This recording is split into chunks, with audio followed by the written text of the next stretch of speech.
Hello दोस्तों, आप सबका स्वागत है मेरी एक और नई मूवी रिएक्शन वीडियो में। दोस्तों, आज हम देखने वाले हैं हाल ही में रिलीज हुई प्रवास की दारासा मूवी का फुल एक्सप्लेन वीडियो। अगर आपको ये वीडियो पसंद आए तो वीडियो को करने लाइक और चैनल को लें सब्सक्राइब। तो चलिए वीडियो देखने करते हैं शुरू। तो दोस्तों, राजा साहब मूवी की जो स्टोरी है वो स्टार्ट होती है घने से जंगल से। जिस घने जंगल के बगल में एक हाईवे गुजर रहा होता है एंड उसी हाईवे के ऊपर एक इंसान अपनी गाड़ी को ड्राइव कर रहा होता है। उस इंसान को देखकर हमें पता लगता है कि वो एक्चुअली में एक हॉस्पिटल के अंदर एक वार्ड बॉय है। एक ऐसा वार्ड बॉय जो कि मॉर्चरी में काम करता है, यानी कि वो डेड बॉडीज को इधर से उधर करता है एंड वो इस टाइम पर हॉस्पिटल की एक वैन को लेकर ही जा रहा होता है। और साथ ही हमें ये पता लगता है कि वो कुछ टाइम पहले किसी इंसान का क्रियाक्रम करके आ रहा है और उसी क्रियाक्रम किए हुए इंसान की जो अस्थियां होती है वो उसके पास होती है, जिन्हें लेकर वो कहीं पर ट्रैवल कर रहा होता है। लेकिन फिर रास्ते में वो एक ढाबे पर रुकता है ताकि वो वहाँ पर खाना खा सके। अब यहाँ ढाबे पर जब वो खाना खाने के लिए रुकता है तब वो एक इंसान से बात करते हुए मेंशन करता है कि उसके पास एक 500 का नोट है और उस नोट को दिखाते हुए वो सामने वाले इंसान से कहता है कि जिस मरे हुए इंसान की वो अस्थियां लेकर घूम रहा है, ये 500 का नोट उसे उसी इंसान की जेब से मिला था और अब क्योंकि वो इंसान मर गया था इसीलिए उसने उसके 500 रुपए अपने पास रख लिए। लेकिन दोस्तों, उसके ऐसा बोलते हम ये देखते हैं कि वहाँ पर एक बहुत ही तेज हवा चलती है और वो 500 का नोट उसी हवा में उड़ने लगता है। हॉस्पिटल का वो वार्ड बॉय उस 500 के नोट को उड़ते हुए देखकर उसका पीछा करता है, लेकिन वो 500 का नोट उड़ते उड़ते उसे अपने साथ जंगल के अंदर ले आता है, जहाँ फिर जंगल में आने के बाद उसे कई सारी चीजों का एहसास होता है, जैसे मानो उसके आसपास कई सारे लोग हों। इसके साथ ही उसके साथ वहाँ पर कई सारी डरावनी चीजें होती हैं, जो चीजें देखकर उसे एहसास होता है कि शायद से हो ना हो इस जंगल के अंदर कोई ना कोई भूत या आत्मा रहती है। लेकिन वो वार्ड बॉय काफी लालची होता है और इसीलिए वो 500 का नोट पीछा करते करते एक बड़े और सुनसान से बंगले के सामने आ जाता है, जो अजीब सा सुनसान सा बंगला बिल्कुल जंगल के बीच में होता है। लेकिन 500 का नोट पीछा करते हुए वो उस बंगले के अंदर घुस जाता है। लेकिन जैसे वो अंदर घुसता है वैसे हम भी ये देखते हैं कि वो बंगला बेसिकली एक भूतिया बंगला होता है। साथ ही साथ उसके अंदर कई सारी हिप्नोसिस वाली चीजें रखी होती हैं एंड काफी सारी डरावनी आकृतियां बनी होती है, जिन्हें देखकर वो वार्ड बॉय वहाँ पर हिप्नोटाइज हो जाता है एंड फिर कुछ टाइम बाद ही वहाँ पर उसे संजय दत्त की आवाज आती है। और दोस्तों, जैसे कि आप सबको इस मूवी के बारे में पता ही होगा कि इस मूवी के अंदर संजय दत्त है जो कि भूत को प्ले कर रहे हैं। अब यहाँ पर जैसे से संजय दत्त की यानी कि भूत की आवाज आती है, वैसे उस आवाज को सुनकर ये वार्ड बॉय काफी डर जाता है। लेकिन फिर संजय दत्त की आवाज उसे बताती है कि ये बंगला बेसिकली उसी का है एंड अभी कुछ टाइम पहले उसने उसी की बॉडी का क्रियाक्रम किया था, इसलिए जो 500 का नोट उसे मिला है वो संजय दत्त का ही है। और दोस्तों, मूवी के अंदर संजय दत्त का नाम है कनक राजू एंड यहाँ पर कनक राजू वार्ड बॉय को ये बताता है कि वो अपनी कोई भी चीज किसी के पास नहीं छोड़ता और उसकी जो धन संपत्ति है वो उसी की है, जिंदा रहने पर भी और मरने पर भी। एंड इसीलिए उस वार्ड बॉय ने उसकी बॉडी से जो जो चीजें निकाली थी, कनक राजू वो सारी चीजें वापस चाहता है। जो बात सुनकर वार्ड बॉय काफी ज्यादा डर जाता है एंड इसीलिए वो 500 के नोट के साथ साथ सारी चेन और अंगूठियां भी निकाल कर रख देता है, जो सब उसने कनक राजू की बॉडी से निकाला था। लेकिन दोस्तों, फिर इसके बाद ही उस वार्ड बॉय के ऊपर एक छोटा सा हमला होता है, जिस हमले के साथ ही वो सीन शिफ्ट हो जाता है और अगले सीन में हमें सीधा मूवी का मेन एक्टर प्रभास दिखता है। अब दोस्तों, रेबल स्टार प्रभास इंडिया के सबसे बड़े सुपरस्टार्स में से एक है और इसीलिए मूवी के अंदर उनकी एंट्री काफी ज्यादा ग्रैंड होती है, क्योंकि उनकी एंट्री के अंदर हम ये देखते हैं कि कुछ गुंडे एक लड़की को छेड़ रहे होते हैं, जिन गुंडों को प्रभास आकर पीट देता है एंड फिर इसके बाद ही प्रभास की एंट्री के लिए यहाँ पर एक सॉन्ग भी आता है। लेकिन सॉन्ग के खत्म होने के बाद ही हम प्रभास के बारे में जानते हैं। हम ये देखते हैं कि प्रभास अपनी दादी के साथ एक गाँव में रहता है, जहाँ पर उसकी फैमिली में फैमिली कहने को सिर्फ उसके पास उसकी दादी ही है। इसके अलावा प्रभास के माता पिता की काफी टाइम पहले मौत हो चुकी है और साथ ही रही बात प्रभास के दादाजी की, तो वो आज से बहुत साल पहले से ही लापता है। लेकिन दोस्तों, यहाँ पर कमाल की बात हमें ये पता लगती है कि प्रभास के जो दादाजी है वो और कोई नहीं संजय दत्त है, यानी कि कनक राजू। लेकिन इसके साथ ही दोस्तों, हम ये भी जानते हैं कि जो प्रभास की दादी है उन्हें काफी हद तक एक भूलने की बीमारी है और सिर्फ भूलने की बीमारी नहीं बल्कि वो दिमागी रूप से काफी कमजोर भी है एंड वो हर हमेशा सिर्फ अपने पति को यानी कि कनक राजू को याद करती हैं। और जो कनक राजू थे यानी कि प्रभास के दादाजी, वो अपनी शादी के कुछ समय बाद ही उसकी दादी से काफी दूर हो गए थे। अब दोस्तों, इसी मूवी के अंदर प्रभास का जो नाम है वो है राजा साहब, जिसे प्यार से सब राजू भी कहते हैं एंड इसलिए हम भी मूवी के अंदर प्रभास को राजू ही कहेंगे। अब दोस्तों, प्रभास यानी कि राजू अपनी लाइफ में काफी ज्यादा खुश होता है। इसके साथ ही वो अपनी दादी की काफी देखभाल भी करता है और तो और राजू की एक गर्लफ्रेंड भी होती है जिसका नाम होता है अनीता एंड वो अनीता भी राजू को काफी ज्यादा पसंद करती है। अब दोस्तों, इन सबके बाद ही प्रभास का एक फ्रेंड उससे उसके घर पे मिलने आता है और वो प्रभास को यानी कि राजू को और उसकी दादी को ही बताता है कि उसे हैदराबाद के अंदर एक लड़की पसंद आई है जिससे वो शादी करने वाला है। एंड फिर ये बोलने के बाद जब वो राजू को अपने साथ उस लड़की की फोटो दिखाता है, तब राजू अपने दोस्त की वो फोटो देखकर काफी खुश होता है। लेकिन राजू वहाँ पर इस बात को नोटिस करता है कि वो फोटो उसके दोस्त ने एक बस स्टैंड के पास ली थी और इसलिए उस फोटो के अंदर उसके दादाजी भी होते हैं। उस फोटो में अपने दादाजी की झलक देखकर राजू सबसे पहले उसे अपनी दादी को दिखाता है, जिसके बाद राजू की दादी जैसे अपने हस्बैंड कनक राजू को देखती है वैसी वो काफी ज्यादा इमोशनल हो जाती है, क्योंकि वो साल उससे अपने हस्बैंड का इंतजार कर रही थी। एंड इसलिए आज के दिन उन्हें जैसे ये पता लगता है कि उनके हस्बैंड इस टाइम पर हैदराबाद में है, वैसी वो उनको लेकर काफी ज्यादा एक्साइटेड और खुश हो जाती है। ये चीज देखकर राजू अपनी दादी से वादा करता है कि अब वो सीधा हैदराबाद जाएगा और वहाँ जाकर अपने दादाजी को ढूंढकर उन्हें सीधा दादी के पास लेकर आएगा। लेकिन दोस्तों, हैदराबाद एक काफी बड़ा शहर है और इसीलिए वहाँ पर किसी इंसान को अकेले ढूंढना कोई आसान बात नहीं है और इसीलिए अगर आप किसी को ढूंढना चाहते हैं तो ऐसे में आपको पुलिस की उसकी मदद तो लेनी ही पड़ेगी। अब दोस्तों यही चीज सोचकर राजू हैदराबाद में अपने एक मामा को फोन करता है, क्योंकि राजू के वो मामा पुलिस के अंदर एक कांस्टेबल होते हैं। राजू ने बताता है कि उसने हैदराबाद के अंदर अपने दादाजी को देखा है और इसीलिए राजू ये चाहता है कि पुलिस उन्हें ढूंढने में राजू की हेल्प करे। राजू की बात सुनकर उसका मामा उसे बताता है कि राजू के दादाजी को ढूंढने में यहाँ की पुलिस स्पेशली उसके स्टेशन के इंस्पेक्टर उसकी मदद कर सकते हैं, लेकिन इंस्पेक्टर कोई अच्छा आदमी नहीं है और इसलिए अगर वो उसके दादाजी को ढूंढेगा तो वो उसके बदले में 5 लाख रुपए लेगा। एंड फिर इसीलिए वो राजू को समझाते हैं कि वो 5 लाख का इंतजाम करके सीधा हैदराबाद आए और यहाँ पर आकर उसके पुलिस स्टेशन के इंस्पेक्टर को 5 लाख रुपए दे, जिसके बाद वो इंस्पेक्टर दादाजी को जरूर ढूंढ लेगा। अब दोस्तों राजू के पास तो पैसे नहीं होते एंड इसीलिए वो अपनी गर्लफ्रेंड अनीता से मिलता है और उसी से 5 लाख रुपए उधार लेता है। 5 लाख रुपए का बंदोबस्त करके राजू अपनी दादी से वादा करता है कि अब वो बहुत ही जल्द दादाजी को ढूंढ लेगा और फिर ये बोलकर राजू सीधा हैदराबाद निकल जाता है। अब दोस्तों जैसा कि मैंने आपको बताया कि ये मूवी हॉरर होने के साथ साथ थोड़ी सी कॉमेडियन भी है एंड इसीलिए इस मूवी के अंदर काफी सारे फनी एलिमेंट्स डाले गए हैं। अब इसी में हम ये देखते हैं कि राजू जैसे हैदराबाद पहुंचता है वैसे ही वहाँ पर 5 लाख रुपए को अपने साथ लेकर ट्रैवल करते करते वो रास्ते में काफी सारी नन्स को देखता है, लेकिन उन्हीं सारे नन्स में एक निधि अग्रवाल भी होती है और इस मूवी के अंदर एक्ट्रेस निधि अग्रवाल का नाम होता है बैसी। लेकिन राजू यहाँ पर जैसी बैसी को देखता है वैसी वो उस पर लट्टू हो जाता है और वो उसका पीछा करते करते सीधा चर्च में आ जाता है। राजू को मानो पहली नजर में बैसी पसंद आ गई हो और उससे प्यार हो गया हो और इसीलिए वो चर्च में आकर सीधा बैसी को देखने लगता है। लेकिन इसी चर्च के अंदर राजू को एक छोटी सी बच्ची दिखती है जिस बच्ची को एक्चुअली में हार्ट की प्रॉब्लम होती है और इसीलिए चर्च वाले उस बच्ची के लिए काफी सारे पैसे इकट्ठा कर रहे होते हैं ताकि वो लोग उस बच्ची के दिल का इलाज करवा सके। अब ये बात जैसी राजू को पता लगती है वैसी वो चर्च के अंदर 3 लाख रुपए डोनेट कर देता है और दोस्तों वो 3 लाख उन्हीं पैसों में से देता है जिन 5 लाख रुपयों को वो अपनी गर्लफ्रेंड अनीता से उधार मांग कर लाया था ताकि वो उन पैसों को इंस्पेक्टर को दे सके। लेकिन यहाँ पर राजू उन 5 लाख में से 3 लाख डोनेट कर देता है। अब डोनेट करते टाइम एक नन उसकी फोटो ले लेती है ताकि वो लोग ये जान सके कि आखिरकार ये पैसे किसने डोनेट किए हैं। लेकिन फिर इसके बाद ही राजू वहाँ से चला जाता है। आगे चलकर 3 लाख डोनेशन वाली बात बैसी को पता लगती है, जिसके बाद वो राजू की फोटो देखती है एंड उसे राजू काफी ज्यादा पसंद आता है और वो राजू को एक फरिश्ते की तरह समझकर उससे प्यार करने लगती है। अब दोस्तों मैं जानता हूँ कि इस मूवी के अंदर ऐसी कुछ चीजें हैं जो देखकर आपको हंसी जरूर आएगी, जैसे कि राजू अचानक से बैसी पर लट्टू कैसे हो गया या फिर बैसी को भी राजू की फोटो देखकर वो पसंद कैसे आ गया। लेकिन दोस्तों इन बातों का आंसर सिंपल सा है कि ये कॉमेडी मूवी है और जहाँ कॉमेडी आ जाती है वहाँ पर लॉजिक का इस्तेमाल काफी कमी होता है। अब दोस्तों वापस स्टोरी पर आए तो हम ये देखते हैं कि 5 लाख में से 3 लाख डोनेट करने के बाद राजू 2 लाख रुपए लेकर सीधा पुलिस स्टेशन अपने मामा के पास जाता है, जिसके बाद ही राजू का वो कांस्टेबल मामा उसे सीधा पुलिस इंस्पेक्टर से मिलवाता है और वहाँ पर राजू को इंस्पेक्टर को सारी कहानी बताने के लिए कहता है। अब दोस्तों यहाँ पर ही राजू पुलिस इंस्पेक्टर को अपने दादाजी की सारी कहानी बताता है। अब यहाँ पर ही राजू पुलिस इंस्पेक्टर को स्टोरी बताना स्टार्ट करता है जिसमें वो ये बताता है कि ये कहानी साल 1970s की है। 70s के टाइम पर एक साम्राज्य था जिस साम्राज्य का नाम था देवनगर और उसकी जो दादी थी वो उसी देवनगर साम्राज्य की रानी थी। उसकी दादी को उसके दादा से प्यार हुआ जिसके बाद उन दोनों ने शादी कर ली एंड फिर उसके बाद से उसका दादा यानी कि कनक राजू उसकी दादी के साथ रहने लगा। लेकिन उनके उसी साम्राज्य के अंदर एक और आदमी था जिसका नाम था गंगा राजू। गंगा राजू वैसे तो काफी ज्यादा भरोसेमंद आदमी था, लेकिन एक दिन उसने महारानी के खजाने का संदूक चोरी कर लिया और सोने चांदी हीरे जवाहरातों से भरे हुए संदूक को लेकर भाग गया। लेकिन राजू के दादाजी को जैसे इस बारे में पता लगा वैसे वो उसके पीछे निकल गए और अपने पीछे एक चिट्ठी छोड़ गए, जिस चिट्ठी में उन्होंने ये लिखा कि वो जब तक गंगा राजू जैसे चोर को पकड़ नहीं लेते और उस संदूक को वापस नहीं ले आते तब तक वो साम्राज्य में वापस नहीं आएंगे। लेकिन उस दिन के बाद से उसके दादाजी कभी वापस नहीं आए और उसकी दादी हमेशा ही उसके दादाजी का इंतजार करती रह गई। लेकिन अब क्योंकि कुछ दिन पहले राजू ने एक फोटो के अंदर अपने दादाजी को हैदराबाद में देखा है, इसलिए वो चाहता है कि इंस्पेक्टर उसके दादा को ढूंढने में उसकी हेल्प करे। अब दादा उसकी स्टोरी सुनकर उसकी हेल्प के लिए तैयार हो जाता है। साथ ही वो राजू से कहता है कि वो जो बैग लेकर आया उसमें पूरे 5 लाख रुपए तो है ना, जो सुनकर राजू हाँ बोल देता है। लेकिन दोस्तों एक्चुअल में हम भी ये जानते हैं कि उस बैग के अंदर 5 नहीं बल्कि 2 ही लाख रुपए हैं। लेकिन दोस्तों अब इसके कुछ दिन बाद ही राजू ये देखता है कि उसे चर्च की जिस लड़की से प्यार हो गया था यानी कि बैसी से, उसी बैसी ने उसके दादाजी के ऊपर चोरी का इल्जाम लगाया है। अब ये बात सुनकर राजू जैसी बैसी से मिलता है वैसे उसे सारी कहानी पता लगती है कि आखिरकार हुआ क्या है। राजू को ये पता लगता है कि जब उसने 3 लाख रुपए चर्च के अंदर डोनेट किए थे तब उसके बाद सारे पैसे मिलाकर बैसी उन पैसों को लेकर सीधा हॉस्पिटल गई थी ताकि वो पैसे जमा कर सके और उस छोटी सी बच्ची के हार्ट का ऑपरेशन हो सके। लेकिन जब वो हॉस्पिटल में थी तब उसकी मुलाकात राजू के दादाजी से हुई जिन्होंने वहाँ पर उसे हिप्नोटाइज किया और उसके सारे पैसे लेकर चले गए, विच मींस खड़े खड़े चोरी कर लिए। यहाँ तक कि बैसी को ये बात भी तब पता लगी कि वो चोर राजू के दादाजी है जब उसने राजू के दादाजी की फोटो देखी, क्योंकि राजू ने कुछ टाइम पहले ही उनके बारे में पुलिस स्टेशन में बताया था। अब दोस्तों ये बात सुनकर राजू काफी ज्यादा परेशान होता है कि आखिरकार उसके दादाजी चोरी कैसे कर सकते हैं। लेकिन दोस्तों इसके ऊपर नहले पर दहला तो ये होता है कि पुलिस इंस्पेक्टर को भी ये पता लग जाता है कि राजू ने 5 नहीं बल्कि 2 लाख रुपए दिए हैं, जिस वजह से वो अपने कांस्टेबल को फोन करता है एंड उसे डराते हुए कहता है कि वो 3 लाख रुपए वापस जल्दी से लेकर आए वरना उससे बुरा कोई भी नहीं होगा। अब राजू इस बात को लेकर भी काफी ज्यादा परेशान होता है कि वो 3 लाख रुपए का अरेंजमेंट कहाँ से करेगा। अब राजू इन सारी बातों से परेशानी होता है कि तभी उससे मिलने के लिए एक लड़की आती है जिसका नाम होता है भैरवी। भैरवी उसके पास एक बड़े से बैग के साथ आती है जिस बैग के अंदर पूरे 1 करोड़ रुपए होते हैं और उन पैसे को देते हुए वो राजू से कहती है कि ये पैसे उसके नाना जी ने भेजे हैं। वो ये जानती है कि राजू को पैसों की काफी मदद की जरूरत है और इसीलिए वो उसकी हेल्प करने आई है। लेकिन जब राजू उससे पूछता है कि आखिरकार वो ऐसा क्यों कर रही है तब वो ये बताती है कि जो राजू के दादाजी थे उन्होंने उसके नाना की बहुत साल पहले बहुत बड़ी मदद की थी एंड इसलिए उसके नाना ने उसकी मदद के लिए उसे यहाँ पर भेजा है। लेकिन इसके साथ ही ये लड़की यानी कि भैरवी राजू से ये भी कहती है कि ये पैसा असल में वो उसके हाथ में नहीं देगी बल्कि वो देगी उसके दादाजी के हाथ में, क्योंकि ये उसके नाना जी की इच्छा है कि इन पैसों को दादाजी के हाथ में दिया जाए। अब दोस्तों ये बात सुनकर राजू को बुरा लगता है, लेकिन इतने में हम ये देखते हैं कि उस पैसे के बैग को एक चोर देख लेता है जो कि उसे उठाकर भागने लगता है। ये देखकर राजू उसका पीछा करता है, जिसके बाद उसे पता लगता है कि वहाँ पर चोरों की पूरी टोली है और वो चोर उसी टोली का मेंबर है। लेकिन राजू उनसे डरता नहीं है और वो उन सबको बीट कर देता है और उस बैग को दोबारा भैरवी के हाथों में सौंप देता है। भैरवी जब ये चीज देखती है तब उसे राजू से प्यार हो जाता है। लेकिन अब इसके बाद राजू अपने घर चला जाता है और घर आकर वो बैसी के बारे में सोचने लगता है। लेकिन उसका एक दोस्त उसे बताता है कि बैसी असल में एक नन है और नन कभी भी शादी नहीं करती है। ये बात सुनकर राजू को काफी बुरा लगता है और इसलिए वो उस रात को शराब पीने लगता है। लेकिन फिर तभी भैरवी, जो कि अब राजू से प्यार करने लगी थी, वो राजू से मिलने आती है। अब राजू यहाँ पर नशे में चूर होता है और इसीलिए वो भैरवी को बैसी समझ लेता है एंड वो भी उससे अपने प्यार का इजहार कर देता है। हालांकि राजू को बाद में पता तो चलता है कि वो भैरवी है, लेकिन तब भी वो ये सोचता है कि अब बैसी तो जा चुकी है, इसलिए भैरवी से काम चला लेते हैं। जिसके बाद हम ये देखते हैं कि वो दोनों एक कपल बन जाते हैं। लेकिन फिर इसके बाद ये काफी बड़ी बात रिवील होती है और हमें पता लगता है कि जो भैरवी है उसके नाना जी और कोई नहीं बल्कि देवनगर साम्राज्य में राजू के दादा और दादी के सबसे करीबी गंगा राजू है, यानी कि वो इंसान जो कि खजाने का संदूक लेकर भागा था। अब हालांकि दोस्तों इन सब के बाद राजू अपने दादाजी की तलाश जारी रखता है, लेकिन फिर अगले पल उसे अपने गाँव से फोन आता है, जो फोन उसकी गर्लफ्रेंड अनीता का होता है और वो फोन पर राजू को बताती है कि असल में जो दादी है वो हैदराबाद निकल चुकी है। वो बताती है कि दादी के सपने में दादा आए थे और सपने में उन्होंने दादी से कहा कि उनकी तबियत बहुत खराब है और उनकी जान जाने वाली है और इसीलिए दादी आखिरी बार उनसे मिलने के लिए हैदराबाद पहुंच गई है। अब दोस्तों राजू जैसे इस बात को सुनता है वैसे वो काफी ज्यादा डर जाता है, क्योंकि वो ये जानता था कि उसकी दादी को भूलने की बीमारी थी एंड वो मेंटली भी काफी अनस्टेबल थी और अब इसीलिए वो भैरवी के साथ मिलकर हैदराबाद में अपनी दादी को ढूंढने लगता है। अगले पल राजू को उसकी दादी दिख जाती है, बट वो देखता है कि कई सारे चोर उसकी दादी को पकड़ रहे हैं और वो उनके सारे सोने चांदी वाले आभूषणों को छीन रहे हैं। क्योंकि दोस्तों आप सबको पता है कि जो राजू की दादी है वो एक टाइम पर एक महारानी थी, इसलिए उनके पास अभी भी कई सारे गहने हैं जो कि वो पहन कर रखती हैं। लेकिन यहाँ पर राजू जैसे ये देखता है वैसे वो भैरवी के साथ मिलकर इन सारे गुंडों को बीट कर देता है और दादी को अपने साथ ले जाता है। अब दोस्तों इन सब के बाद जैसे राजू दादी को अपने घर ले जाता है वैसे वो रास्ते में भैरवी के नाना को देख लेता है, यानी कि गंगा राजू को, और इसीलिए वो ठान लेता है कि वो गंगा राजू जैसे चोर को नहीं छोड़ेगा, जिस वजह से वो गंगा राजू का पीछा करता है और एक जगह आकर उसे पकड़ के पीटने लगता है। लेकिन तभी पीछे से भैरवी वहाँ पर आती है और वो राजू को बताती है कि यही इंसान उसके नाना जी है। जिसके बाद गंगा राजू को सारी स्टोरी बताता है। वो राजू से कहता है कि उसने अब तक जो भी सुना वो सारी बातें झूठ है और फिर इसीलिए वो राजू को सारी सच्चाई बताने लगता है। वो राजू को बताता है कि ये बात सच है कि उसकी जो दादी है यानी कि गंगा देवी वो देवनगर साम्राज्य की महारानी थी और पूरा साम्राज्य उन्हीं के अधीन था। रानी गंगा देवी का दिल बहुत बड़ा था और इसीलिए वो अपने साम्राज्य के सारे लोग की देखभाल करती थी और हर गरीब को खाना खिलाया करती थी। अब ऐसे एक दिन जब वो खाना बांट रही थी तभी राज्य के एक भिखारी ने खाना बढ़ते हुए देखकर उनके पास आने की कोशिश की और असल में वो भिखारी और कोई नहीं बल्कि कनक राजू था, यानी कि राजू का दादाजी। उसने वहां कर सीधा रानी का हाथ पकड़ लिया और उनके हाथों से खाना छीन कर खाने लगा। ये देखकर सिपाहियों को बहुत ज्यादा गुस्सा आया और सिपाहियों ने कनक राजू को बहुत पीटा। लेकिन रानी का दिल बहुत बड़ा था, इसलिए उन्होंने कनक राजू को छोड़ने को कहा और उसे खाना खिलाकर वापस भेज दिया। लेकिन राजू, तुम्हारे दादाजी कनक राजू को ये बात बहुत ज्यादा चुभी। एक भिखारी होने के बाद भी उसके अंदर बहुत ज्यादा ईगो था, साथ ही साथ वो बहुत ज्यादा लालची भी था, जिस वजह से जब सिपाहियों ने उसे पीटा तब उसे रानी पर बहुत ज्यादा गुस्सा आया और इसलिए उस दिन उसने ये ठान लिया कि अब वो इसी रानी से शादी करेगा और इसे हासिल करके इसका घमंड तोड़ेगा। इसके साथ ही साथ इसे हासिल करने के बाद यानी कि इससे शादी करने के बाद वो इसके सारे साम्राज्य के सारे खजाने को भी लूट लेगा और फिर वो सारे पैसे और धन दौलत को भोगेगा। लेकिन दोस्तों किसी साम्राज्य की रानी एक भिखारी से शादी कभी नहीं करेगी और ये बात कनक राजू भी जानता था और इसीलिए वो नगर के बाहर एक बहुत बड़े अघोरी बाबा के पास गया, जिस बाबा के पास कई सारी सिद्धियां थी और उसने उस अघोरी बाबा से दरख्वास्त की कि वो उसे काला जादू सिखाए एंड ऐसी सिद्धियों का मास्टर बना दे जिनसे कि वो वशीकरण कर सके। लेकिन यहाँ पर अघोरी ने कनक राजू को विद्या देने से पहले एक बलिदान मांगा, कनक राजू के शरीर का एक अंग, और इसीलिए कनक राजू ने बिना देरी किए अपना एक हाथ काट लिया और उसे अघोरी बाबा को सौंप दिया। ये चीज देखकर अघोरी बहुत खुश हुआ और उसने कनक राजू को अपना शिष्य बना लिया। जिसके बाद सबसे पहले उसने अपनी सिद्धियों से कनक राजू का हाथ सही कर दिया एंड उसके बाद उसे काली शक्तियों की सारी विद्याएं सिखाई। इसके बाद ही उसने कनक राजू को तपस्या के लिए कुएं में भेज दिया। लेकिन उस अघोरी ने कनक राजू को यह भी बताया कि ये कुआं कोई आम कुआं नहीं है, बल्कि असल में धरती और पाताल लोक के बीच की जगह है और इसीलिए इसके अंदर खून पीने वाले पिशाच भी रहते हैं। लेकिन कनक राजू ने किसी चीज की परवाह नहीं की और उसने अपने ईगो और लालच के चलते इस तपस्या को भी किया। जिसके बाद खून के पिशाचों के उस तक पहुंचने से पहले उसने विद्या को ग्रहण किया और फिर उसके बाद भी उसके अंदर कई सारी सिद्धियां और पावर्स आ गई। इसके बाद ही कनक राजू ने एक फल लिया और उसके अंदर वशीकरण की शक्तियां डाल दी और फिर इसके बाद ही वो सीधा राजमहल गया और वहां जाकर महारानी को वश में करके उसे वो खिला दिया। और एक बार जैसी महारानी ने फल खाया वैसी मानो वो कनक राजू के प्यार में पागल हो गई और उसे अंधों और पागलों की तरह प्यार करने लगी। जिस चीज का फायदा उठाकर कनक राजू ने गंगा देवी से यानी कि महारानी से शादी कर ली और साम्राज्य का राजा बन गया। लेकिन फिर इसके बाद वो रुका नहीं और उसने धीरे धीरे करके साम्राज्य के खजाने को खाली करना शुरू कर दिया और फिर बाद में आगे चलकर बहुत सारे खजाने को भर लिया एंड फिर सही मौका देखकर उसने गंगा राजू को, जो कि विश्वासी आदमी था यानी कि भैरवी का नाना जी, उसके ऊपर चोरी का इल्जाम लगाकर उसे साम्राज्य से भगा दिया और संदूक लेकर वहां से चुपचाप निकल गया और फिर अपनी जगह पर जाकर उन सारे धन दौलत को भोगने लगा। लेकिन यहाँ साम्राज्य में गंगा देवी को ऐसा लगा कि उसका पति कनक राजू गंगा राजू के पीछे गया है और इसीलिए वो हर दिन उसकी प्रतीक्षा करती रही और प्रतीक्षा करते करते वो दिमागी रूप से कमजोर हो गई, क्योंकि एज ऑफ कोर्स वो कनक राजू के वशीकरण की विद्या में बंधी हुई थी। लेकिन दिमागी रूप से कमजोर होने की वजह से उन्हें उन्हीं के साम्राज्य से निकाल दिया गया, जिसके बाद वो दर दर की ठोकरें खाने लगी। आगे चलकर गंगा देवी को एक बेटा हुआ, जो बेटा उनका और कनक राजू का था। बेटे को बड़ा करके उन्होंने उसकी शादी करवाई, जिसके बाद उन्हें एक पोता भी हुआ। लेकिन एक हादसे के अंदर गंगा देवी के बेटे और बहू की मृत्यु हो गई, जिसके बाद गंगा देवी अपने पोते के साथ रहने लगी, यानी कि राजू के साथ। और फिर आगे क्या हुआ ये सारी चीजें हम जानते ही हैं। अब अपने दादा के बारे में ये सारी बातें सुनकर राजू का दिमाग खुल गया और उसे पता लग गया कि आखिरकार सच्चाई क्या है। अब इसके आगे गंगा राजू ने राजू को ये भी बताया कि वो भी बहुत समय से कनक राजू का पीछा कर रहा है एंड उसकी तलाश कर रहा है ताकि वो उसे पकड़ सके। गंगा राजू आगे राजू को बताता है कि कनक राजू की तलाश करते करते उसे पता लगा कि कनक राजू नरसापुर के जंगलों में है। हालांकि वो जंगल बहुत ही बड़ा और सुनसान सा है, इसीलिए जंगल में काफी ढूंढने के बाद भी उसे तो कनक राजू नहीं मिला, लेकिन वो ये जानता है कि वो हो ना हो उसी जंगल के अंदर है। अब इस बात को जानते ही राजू ये डिसाइड कर लेता है कि अब वो अपने दादा को ढूंढने के लिए नरसापुर के फॉरेस्ट के अंदर जाएगा। जिसके बाद इस बात का फैसला करते ही राजू तैयार होकर भैरवा, अपने कांस्टेबल मामा और अपने दोस्त को साथ लेता है और सीधा नरसापुर के जंगलों की ओर निकल जाता है। नरसापुर के जंगलों में काफी ढूंढने के बाद राजू को एक बड़ी सी कोठी दिखती है और दोस्तों ये कोठी वही कोठी होती है जिसे हम सभी ने मूवी की स्टार्टिंग में देखा था, विच मींस ये कनक राजू की कोठी है, यानी कि वही भूतिया बंगला। अब इस कोठी को देखने के बाद ही राजू अपने साथियों के साथ सीधा वहां पर जाता है और सीधा गेट से अंदर एंटर होता है। और फिर अंदर आने के बाद उसे भी वो सारी अजीब चीजें दिखती है जो कि मूवी के स्टार्टिंग में हॉस्पिटल के वार्ड बॉय को दिखी थी। लेकिन इसके साथ ही वो लोग यहाँ पर ये भी देखते हैं कि यहाँ पर बहुत सारा धन और बहुत सारे सोने जेवरात होते हैं। लेकिन फिर इसके साथ ही यहाँ पर उनकी मुलाकात हॉस्पिटल के वार्ड बॉय से भी होती है, जिसे देखकर राजू से पूछता है कि आखिरकार वो कौन है। ये बात सुनकर हॉस्पिटल का वो वार्ड बॉय राजू को सारी बात बताता है एंड वो उसे कहता है कि जब वो यहाँ आकर फंस गया तब इस भूत बंगले ने उसे यहाँ पर कैद कर दिया और इसीलिए वो सबको ये बताना चाहता है कि इस भूत बंगले में जो भूत रहता है उसका ये सारा खजाना है और वो यहाँ से किसी को 1 रुपया नहीं ले जाने देगा। अब यहाँ इसी भूत बंगले के अंदर राजू को अपने दादाजी की फोटो दिखती है, जो देखकर वो श्योर हो जाता है कि ये हो ना हो उसके दादा का ही बंगला है। इसके साथ ही यहाँ पर राजू को उसके दादाजी की आवाज आना स्टार्ट होती है, जो आवाज उससे कहती है कि उसका नाम कनक राजू है और वो इस पूरी कोठी और इन सारे जायदादों का मालिक है। उसने जिंदा रहते हुए इन सारी चीजों को भोग किया है, लेकिन अब मरने के बाद भी वो इन सारी चीजों को भोग करेगा और किसी को 1 रुपया नहीं देगा, यहाँ तक कि अपने किसी वारिस को भी नहीं। लेकिन फिर कनक राजू की इन सारी बातों को सुनने के बाद राजू उससे कहता है कि वो यहाँ पर उसकी बकवास सुनने नहीं आया, बल्कि वो उसे बताने आया है कि ये सारी जायदाद उसकी दादी की है और उसके दादा ने यानी कि कनक राजू ने ये सब कुछ उससे छीना है और इसीलिए वो अपनी दादी के इन सारे जायदाद को वापस लेने आया है। लेकिन ये बोलने के बाद ही हम ये देखते हैं कि वहाँ पर धूल मिट्टी से बना हुआ कनक राजू की एक आत्मा प्रेजेंट होती है, जो कि राजू को धमकी देते हुए कहती है कि राजू को क्या लगता है कि वो यहाँ पर खुद आया है? नहीं, बल्कि कनक राजू ने उसे खुद यहाँ पर आने दिया है। आगे कनक राजू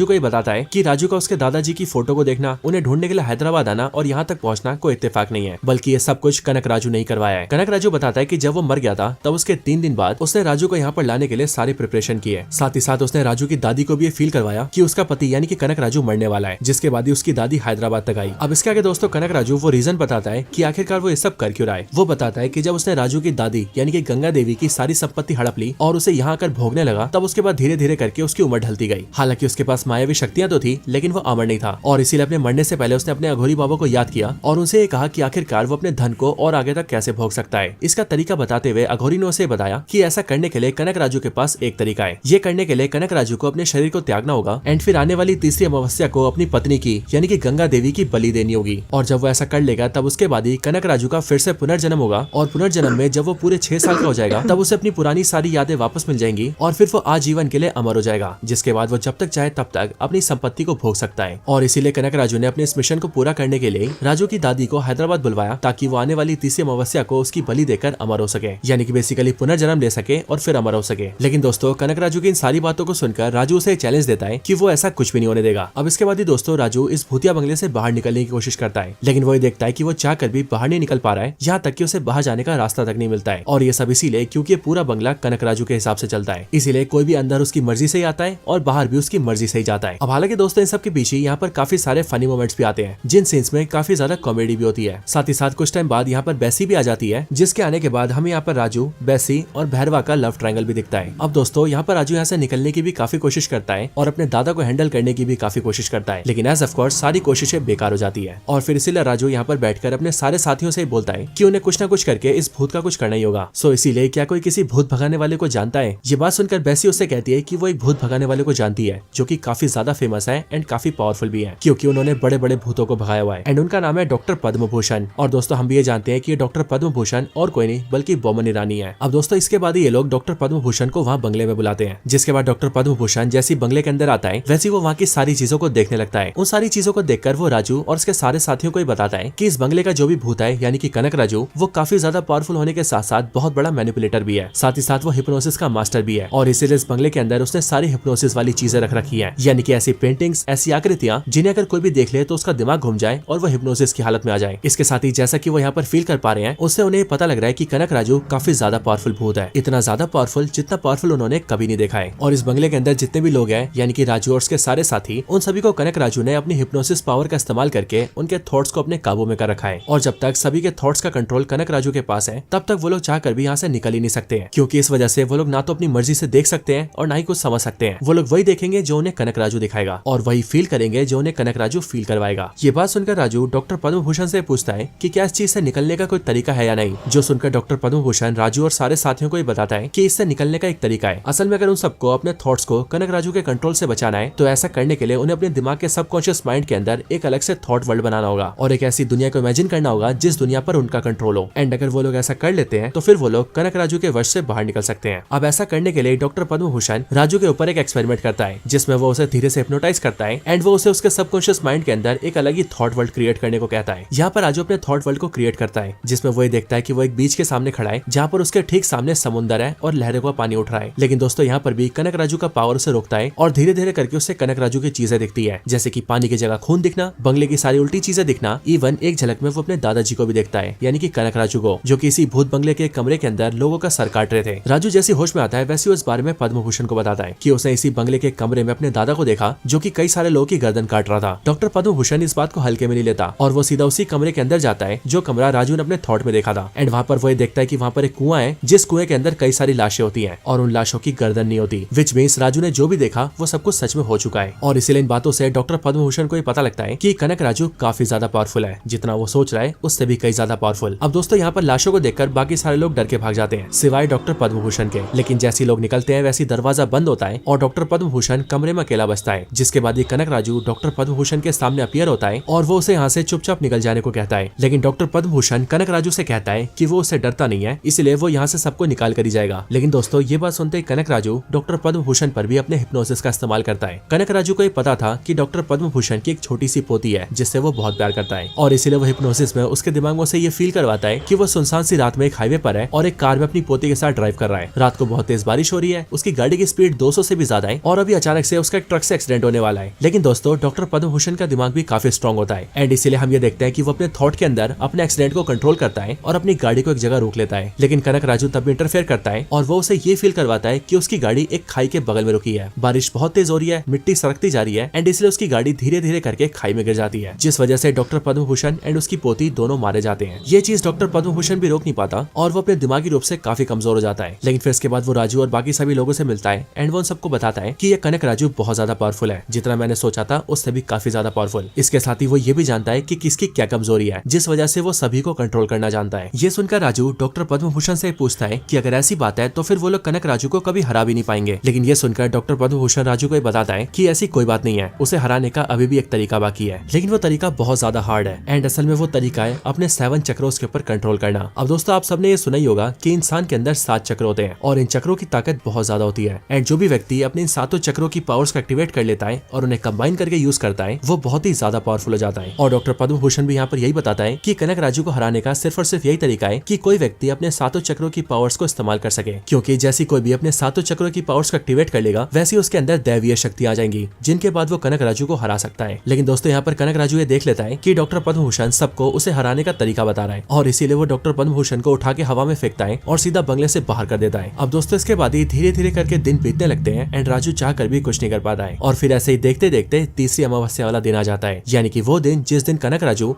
की दादी की बलि देकर खुद को अमर करेगा। अब इसके लिए हम ये देखते हैं कि वो अचानक से राजू की दादी की हालत बहुत खराब कर देता है, जिस वजह से दादी को हॉस्पिटल में भर्ती करना पड़ता है। अब फोन के जरिए जैसी राजू को ये पता लगता है कि उसकी दादी की कंडीशन बहुत ज्यादा खराब है, इसीलिए राजू बिना कुछ सोचे समझे वहाँ से निकलकर अपनी दादी के पास जाने की कोशिश करता है। ऐसा करने के लिए राजू बाहर निकलता है, वो गाड़ी में बैठता है, गाड़ी स्टार्ट करके गेट तोड़ के वहाँ से निकलता है और सीधा ड्राइव करते हुए हॉस्पिटल जाकर अपनी दादी से मिलता है। लेकिन अगले पल ही राजू ये देखता है कि वो फिर से भूत बंगले में आ चुका है, जिसके ठीक बाद ही उसके सामने कनक राजू अपीयर होता है एंड वो उसे बताता है कि वो यहाँ से बाहर गया ही नहीं, उसे जो भी कुछ देखा, जो भी कुछ किया, वो सब कुछ उसका भ्रम था जो उसे कनक राजू ने दिखाया। कनक राजू से कहता है कि वो यहाँ पर फंसा हुआ है, वो उसकी मर्जी के बिना यहाँ से निकल भी नहीं सकता है, अपनी दादी तक पहुँचना तो बहुत दूर की बात है। और आज के दिन तीसरी अमावस्या है, इसलिए वो उसकी दादी की जान लेगा, उसके बाद पुनर्जन्म लेगा, देन उसके बाद 6 साल का होने के बाद अपने सारे ज्ञान को पाकर अमर बनेगा एंड देन उसके बाद अपने सारे खजाने को भोगेगा। अब दोस्तों इन बातों को सुनकर राजू को गुस्सा तो बहुत आता है, लेकिन वो चाह कर भी कुछ नहीं कर पाता है। वो जितनी बार भी कोशिश करता है कनक राजू उसकी सारी कोशिशों को फेल कर देता है। लेकिन दोस्तों अपनी दादी की जान बचाने के लिए राजू धीरे धीरे करके अपने चक्रों की शक्तियों को एक्टिवेट करने लगता है, जिस वजह से राजू की शक्तियां बढ़ने लगती है। इसके साथ ही राजू ये जानता था कि कनक राजू की जो आत्मा है वो बहुत ही ज्यादा लालची है, इसीलिए वो अंदर रखे सारे खजाने और पैसों में आग लगाने लगता है, जिससे कनक राजू के भूत को बहुत ज्यादा कष्ट होता है। ये देखकर वो राजू को मारने के लिए कई सारे सोल्जर्स भेजता है, जो कि बेसिकली उसके डेड सोल्जर्स ही होते हैं, जो पहले तो राजू पर भारी पड़ते हैं, लेकिन जैसे ही धीरे धीरे करके राजू अपने चक्रों की पावर्स को और ज्यादा एक्टिवेट करता है, वैसे ही वो उन सारे डेड सोल्जर्स को भी डिफीट कर देता है। अब ये देखकर कनक राजू काफी ज्यादा डर जाता है और इसीलिए वो अपने गुरु यानी अघोरी को याद करके उससे हेल्प मांगता है। अघोरी अगले पल उसके सामने अपीयर होता है एंड वो कनक राजू को बताता है कि ये इस टाइम पर अपने सारे चक्रों की पावर्स को धीरे धीरे करके एक्टिवेट कर रहा है, और अब इसीलिए अगर उसने सातों चक्रों की पावर्स को एक्टिवेट कर लिया तो फिर उसमें दैवीय शक्ति आ जाएंगी, जिसके बाद उसे कोई नहीं रोक पाएगा एंड फिर उसके बाद वो उसका अंत कर ही देगा। ये बात सुनकर कनक राजू काफी ज्यादा डर जाता है और फिर इसीलिए कनक राजू अपने गुरु अघोरी से कहता है कि वो उसकी आत्मा को अपनी आत्मा के साथ जोड़ ले, जिसके बाद उन दोनों की आत्मा मिलकर बहुत ज्यादा शक्तिशाली हो जाएगी एंड फिर वो राजू को जरूर जान से मार देंगे। अब दोस्तों अघोरी बिल्कुल ऐसा ही करता है, वो अपनी आत्मा को कनक राजू की आत्मा के साथ कंबाइन कर लेता है, जिसके बाद ही वो दोनों एक बहुत ही बड़ा और पावरफुल मॉन्स्टर में कन्वर्ट हो जाते हैं। एक ऐसा मॉन्स्टर जिसका साइज बहुत बड़ा होता है, वो बहुत ज्यादा पावरफुल होता है एंड उसके कई सारे हाथ भी होते हैं, और फिर उसके बाद ही वो राजू को अपने एक हाथ से पकड़ता है एंड उसकी सारी शक्तियों को अपने मुंह से खींचने लगता है, जिसके बाद धीरे धीरे करके राजू की मौत होने लगती है। लेकिन फिर अपने आखिरी समय में राजू अपनी दादी को याद करता है, जिसके बाद राजू के मन में उसकी दादी अपीयर होती है एंड वो राजू से कहती है कि राजू कोई आम आदमी नहीं है, बल्कि वो माँ दुर्गा का अंश है, इसीलिए उसके अंदर दैवीय शक्तियां हैं, बस जरूरत है तो राजू को अपनी शक्तियों को पहचानने की। अब अगले पल हम ये देखते हैं कि राजू अपनी शक्तियों को पहचानता है एंड वो एक ही बार में अपने सातों चक्रों की पावर्स को एक्टिवेट कर लेता है, जिसके बाद ही दोस्तों राजू बहुत ज्यादा शक्तिशाली हो जाता है एंड फिर वो अपनी सारी पावर्स को अपने एक हाथ के अंदर इकट्ठा करके कनक राजू के ऊपर जोरदार पंच मारता है, जिस एक पंच से कनक राजू ढेर हो जाता है एंड वो खत्म हो जाता है। और फिर इस तरीके से राजू कनक राजू को खत्म कर देता है और उससे अपनी दादी की जान बचा लेता है। इसके बाद ही दोस्तों सीन शिफ्ट होता है और हम सीधा ये देखते हैं कि राजू अपने दादा यानी कि कनक राजू का पिंडदान करवा रहा होता है और वहाँ पर वो अपनी दादी को भी लेकर जाता है। लेकिन यहीं पर ही हमें इस बात का पता लगता है कि राजू के दादा यानी कि कनक राजू ने उसकी दादी को हमेशा से अपने वशीकरण के अंदर कैद कर रखा था, और अब क्योंकि कनक राजू के मरने के साथ ही वशीकरण टूट चुका है, इसीलिए अब राजू की दादी कनक राजू को पहचानती तक नहीं है। जो चीज देखकर पहले तो राजू को अजीब लगता है, लेकिन बाद में वो बहुत ज्यादा खुश होता है और वो ये समझ जाता है कि अब उसकी दादी बिल्कुल सही है एंड उनका दिमाग भी पूरी तरह से सही हो चुका है, और फिर इसीलिए उसके बाद से वो अपनी दादी के साथ अपनी लाइफ को अच्छे से जीने लगता है। लेकिन दोस्तों अब इसके बाद ही इस मूवी की एंडिंग आती है, जहाँ एंड वाले सीन के अंदर हम प्रभास को देखते हैं जो कि एक सुनसान सी जगह पर आ चुका होता है। लेकिन इस सुनसान सी जगह पर वो अपने सामने किसी आदमी को बैठा हुआ देखता है जिसके हाथ में एक हथौड़ा होता है। लेकिन फिर राजू जैसे ही इस इंसान की शक्ल देखता है वैसी वो उसे देखकर काफी ज्यादा हैरान हो जाता है, और दोस्तों ऐसा इसीलिए क्योंकि उसके सामने बैठा इंसान भी राजू ही होता है, यानी कि प्रभास ही होता है, जिसके चेहरे के ऊपर एक जोकर का मेकअप होता है। और फिर दोस्तों उसके ठीक बाद ही हमारे सामने एक बैनर आता है जिस पर लिखा होता है राजा साहब 2 सर्कस 1935, विच मीन्स द राजा साहब मूवी का पार्ट 2 भी आएगा जिसका नाम होगा राजा साहब 2 सर्कस 1935। बाकी दोस्तों इस पूरी मूवी की स्टोरी यहीं पर एंड होती है। दोस्तों आपको ये मूवी रिएक्शन वीडियो कैसी लगी कमेंट में जरूर बताएं। अगर आपको ये वीडियो पसंद आई हो तो वीडियो कर लें लाइक और चैनल कर लें सब्सक्राइब,